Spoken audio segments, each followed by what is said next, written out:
ರಾಜ್ಯ ಮೈತ್ರಿ ಪಾಳಯದಲ್ಲಿ ಈಗ ಮಹತ್ವದ ಬೆಳವಣಿಗೆ ನಡೀತಾ ಇದೆ.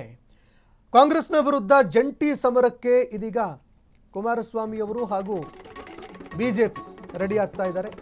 ಮೈತ್ರಿಕೂಟ ರೆಡಿ ಆಗ್ತಾ ಇದೆ. ಕೇಂದ್ರ ಸಚಿವ ಎಚ್.ಡಿ. ಕುಮಾರಸ್ವಾಮಿ ಅವರನ್ನ ಬಿ.ವೈ. ವಿಜಯೇಂದ್ರ ಭೇಟಿಯಾಗಿದ್ದಾರೆ. ಬಿ.ವೈ. ವಿಜಯೇಂದ್ರ ಅವರು ಭೇಟಿಯಾಗಿ ಮಾತುಕತೆ ನಡೆಸಿದ್ದಾರೆ. ಎಚ್.ಡಿ. ಕುಮಾರಸ್ವಾಮಿ ಅವರ ನಿವಾಸಕ್ಕೆ ಭೇಟಿ ನೀಡಿ ಬಿ.ವೈ. ವಿಜಯೇಂದ್ರ ಮಾತುಕತೆ ನಡೆಸಿದ್ದಾರೆ. ರಾಜ್ಯ ರಾಜಕೀಯದ ಬೆಳವಣಿಗೆ ಕುರಿತು ಸಮಾಲೋಚನೆ ಮಾಡಿದ್ದಾರೆ.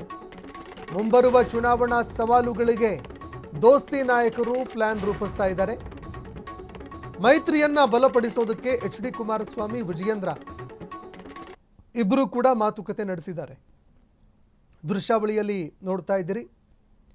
ಎಚ್.ಡಿ. ಕುಮಾರಸ್ವಾಮಿ ಅವರನ್ನ ಅವರ ನಿವಾಸದಲ್ಲಿ ಇವತ್ತು ಬಿ.ವೈ. ವಿಜಯೇಂದ್ರ ಅವರು ಭೇಟಿಯಾಗಿದ್ದಾರೆ. ರಾಜ್ಯ ಬಿಜೆಪಿ ಅಧ್ಯಕ್ಷ ಬಿ.ವೈ. ವಿಜಯೇಂದ್ರ ಅವರು ಕುಮಾರಸ್ವಾಮಿ ಅವರನ್ನ ಭೇಟಿಯಾಗಿ ಈಗ ಮೈತ್ರಿಯನ್ನ ಬಲಪಡಿಸುವಂತಹ ವಿಚಾರ, ಜೊತೆಗೆ ರಾಜ್ಯ ಸರ್ಕಾರದ ವಿರುದ್ಧ ಜಂಟಿಯಾಗಿ ಹೋರಾಟ ಮಾಡುವಂಥದ್ದು, ಇದರ ಜೊತೆಗೆ ಜಂಟಿಯಾಗಿ ರಾಜ್ಯ ಸರ್ಕಾರವನ್ನು ಕಟ್ಟಿ ಹಾಕೋದಕ್ಕೆ ರೂಪುರೇಷೆಗಳನ್ನು ಕೂಡ ಸಿದ್ಧಪಡಿಸಿದ್ದಾರೆ ಅನ್ನೋ ಮಾತುಗಳು ಕೇಳಿಬರುತ್ತಾ ಇದೆ.